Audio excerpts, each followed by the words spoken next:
Nunca desista da sua família. Este é o assunto que eu quero tratar com você. A sua família é o seu maior e melhor patrimônio. Merece o maior investimento da sua vida. Você pode ter todas as conquistas da vida, mas se você perde a sua família, suas vitórias têm gosto de cinza. Sua família é muito preciosa. Isso não significa que ela não tem problemas ou defeitos. Você não ama a sua família porque ela é muito virtuosa. É porque é a sua família. Apesar dos problemas, é a sua família. E você precisa lutar por ela. Então, eu quero tratar desta temática com você à luz de 1 Samuel capítulo 30. Esse texto retrata uma grande crise familiar. O sogro quer matar o genro. O sogro é o rei, o genro é o sucessor do rei. O sogro é Saul, o genro é Davi.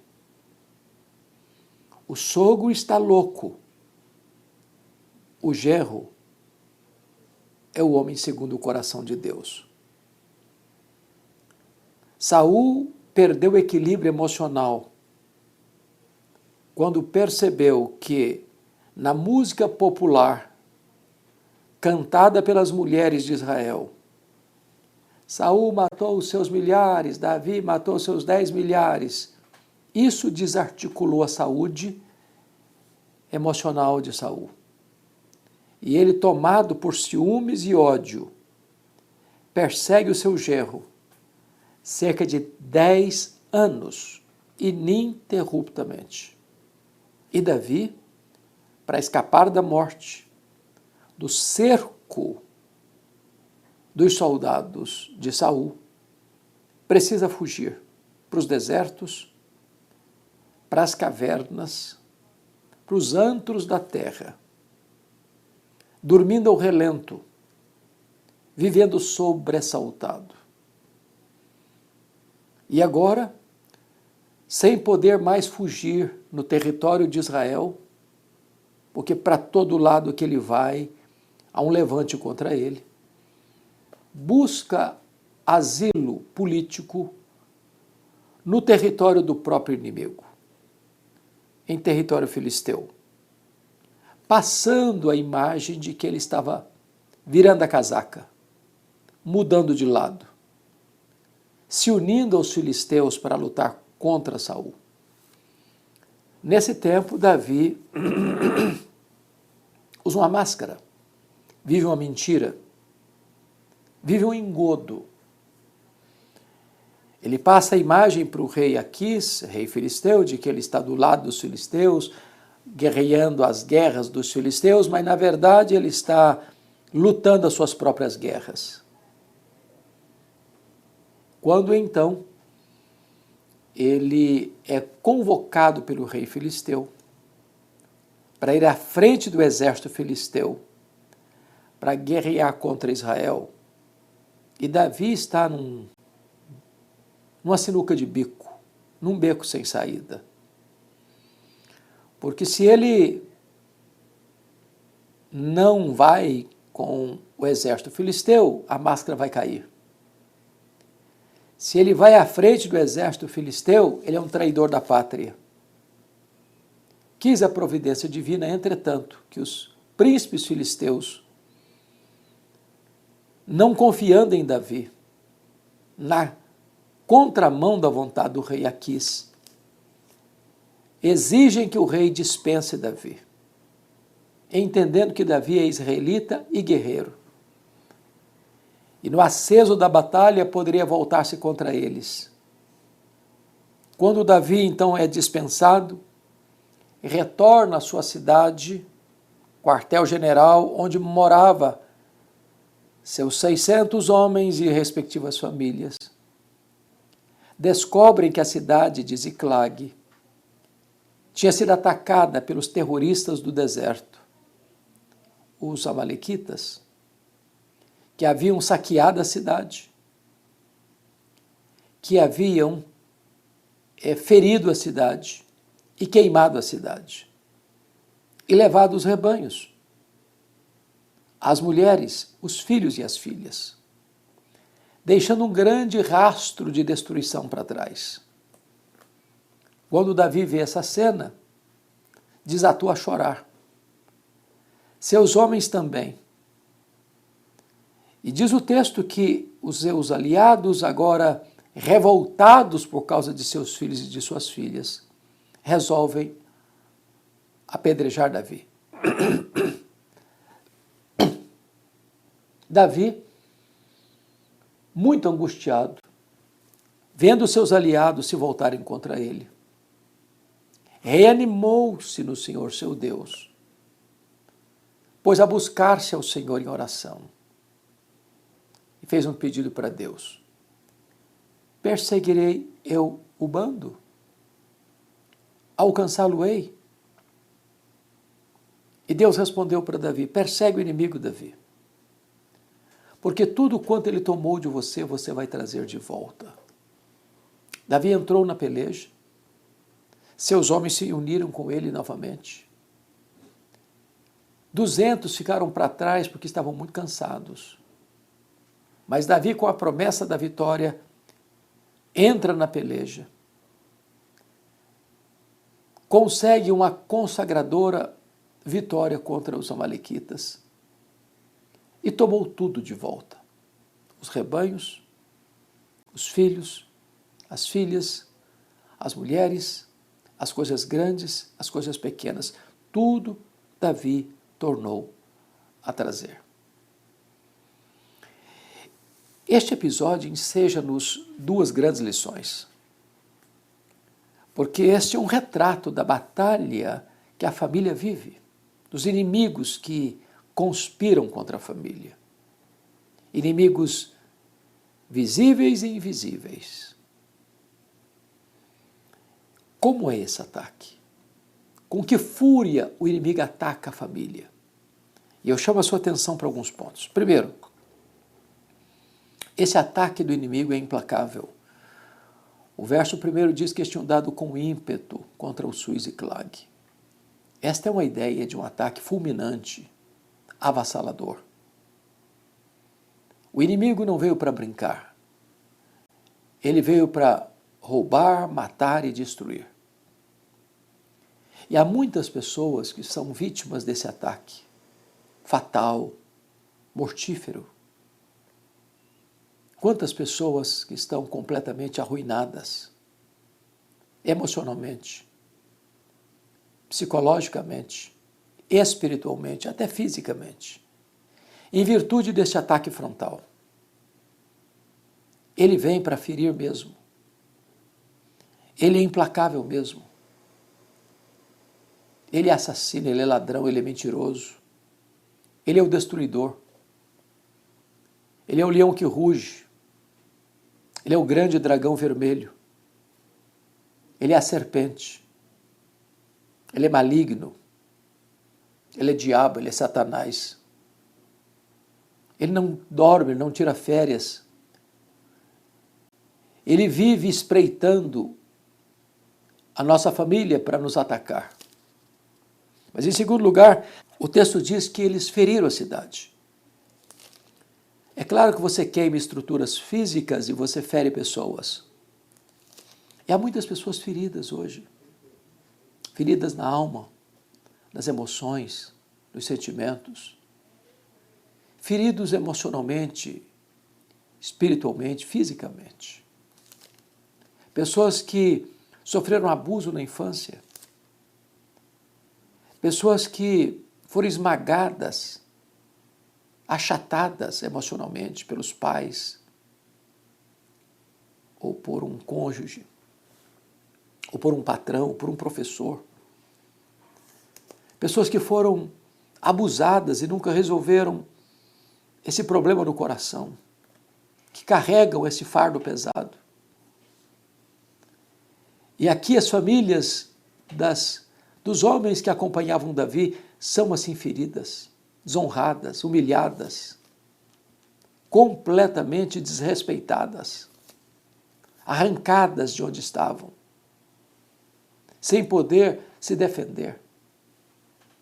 Assim há muitas famílias hoje que estão doentes, estão feridas, estão machucadas, estão sofrendo a dor de uma rejeição, ou de uma humilhação, ou de uma injustiça. Assim estavam as famílias de Davi e de seus homens. Mas se você parar para perceber, o alvo principal do inimigo é atacar a família. Porque os versos 2 e 3 diz que tinham levado cativas as mulheres que lá se achavam. E suas mulheres, seus filhos e suas filhas eram levados cativos. O inimigo sabe que se ele desarticula a sua família, desarticula você. Ninguém está bem se a família está mal. Ninguém está feliz se a família está sendo destruída. Os louros da vitória, as conquistas deste mundo, a riqueza ou a fama não podem compensar o fracasso da família. Porque se ataca a família, se destrói a família, então tudo mais começa a ruir, a colapsar. É por isso que quando hoje as leis estão caminhando na direção de desconstruir a família, de arruinar os alicerces e abalar os alicerces da família, isso é um projeto suicida. Porque nenhuma nação pode ser forte com famílias fracas. Nenhuma nação pode ser saudável com famílias doentes. Se destrói a família, a célula máter da sociedade, tudo mais começa a entrar em conflito, a enfraquecer, a colapsar. É por isso que parece-nos que o principal alvo do inimigo é atingir a família, atingir o casamento, atingir os filhos, atingir a juventude, maquiando o problema, desvirtuando os valores, distorcendo princípios, colocando valores e princípios de ponta cabeça. E aí a família começa a adoecer, a enfraquecer, a perder a sua estabilidade, a perder a sua finalidade. E o que você encontra hoje na sociedade é exatamente isso, uma família confusa, perdida, sem rumo, sem norte. Porque isso é estratégia do inimigo. Outra estratégia do inimigo é jogar uns contra os outros. Porque note você que os aliados de Davi querem apedrejar Davi. Deveriam estar do lado dele, mas estão contra ele. Deveriam se reunir para traçar uma estratégia para enfrentar o inimigo, mas estão aqui querendo matar o líder. E aqui há um grande risco. Que quando você faz o seu aliado inimigo, você faz do seu inimigo aliado. Quando você começa a atacar a própria família internamente, buscando um culpado, você perde o discernimento para entender que a nossa luta não é contra carne e sangue, mas contra principados e potestades. Não temos que ficar acusando uns aos outros, marido acusa a mulher, mulher acusa o marido, pai acusa o filho acusa o pai, não. É hora da família se unir para enfrentar o verdadeiro inimigo. E não ficar gastando energia, força, se enfraquecendo em brigas internas, domésticas. É triste quando você vê uma família se destruindo, onde os inimigos são os da própria casa, trazendo para fora e lavando do lado de fora a roupa suja da família, desgastando uns aos outros, acusando uns aos outros, machucando uns aos outros, denegrindo a imagem dos outros.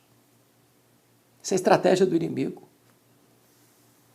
Mas ainda, no verso 16, diz que os amalequitas estavam acampados e festejando por causa da grande vitória que tiveram contra as famílias de Davi e de seus homens. É claro que quando o inimigo consegue desarticular nossa casa, nossa família, jogar uns contra os outros, ele celebra. Ele celebra. A grande pergunta, portanto, que devemos fazer é esta: onde a nossa família está produzindo festa? No acampamento de Deus ou no arraial do inimigo? Quem está celebrando? São os que impõem derrotas contra nós ou nós estamos nos alegrando porque Deus está nos dando vitória contra o inimigo? Então, esse é o pano de fundo, esse é o cenário que Davi enfrenta e ele precisa lutar pela sua família. O que Davi fez? Esse é o segundo ponto que eu quero tratar. O que Davi fez diante desse quadro? Em primeiro lugar, o texto nos informa no versículo 4 que Davi chorou até não ter mais forças para chorar. Choro não é sinal de fraqueza. Choro não é emblema de fracasso. Quem chora está dizendo que alguma coisa está errada. Quem chora está declarando que não pode se conformar com o caos. Quem chora está dizendo que não pode aceitar passivamente a decretação da derrota. Quem chora está reagindo ao caos.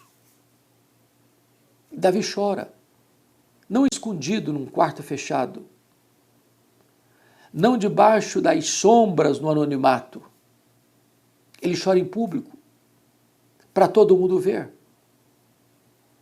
Porque também o choro revela a nossa vulnerabilidade, ao mesmo tempo a nossa confiança naquele que é maior do que a nossa vulnerabilidade.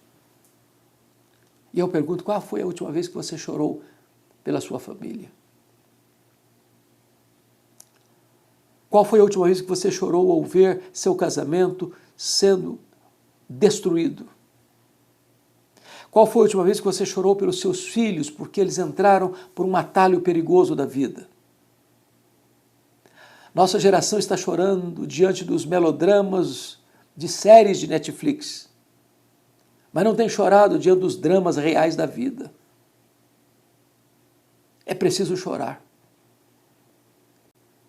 Os homens de Deus foram homens de lágrimas. Até mesmo Jesus, o Filho de Deus, chorou diante da cidade de Jerusalém, da incredulidade daquela cidade. A segunda coisa que Davi fez, além de chorar, diz o texto no verso 6, que ele se reanimou no Senhor seu Deus. Davi não se reanimou porque o inimigo era fraco e ele era forte. Ele não se reanimou porque ele tinha muita gente do lado dele. Ele não se reanimou porque ele tinha capacidade de lidar com o inimigo. Ele não se reanimou porque ele tinha estratégias para vencer o inimigo. Ele estava em desfavor. Seus homens querem matá-lo. Seus filhos, suas filhas, suas mulheres estão nas mãos do inimigo. Todas as famílias dos 600 homens que o acompanhavam foram afetadas. Seus líderes querem matá-lo.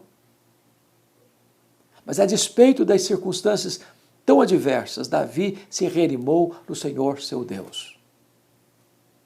Eu quero dizer a você que você pode estar no fim da linha, no fundo do poço.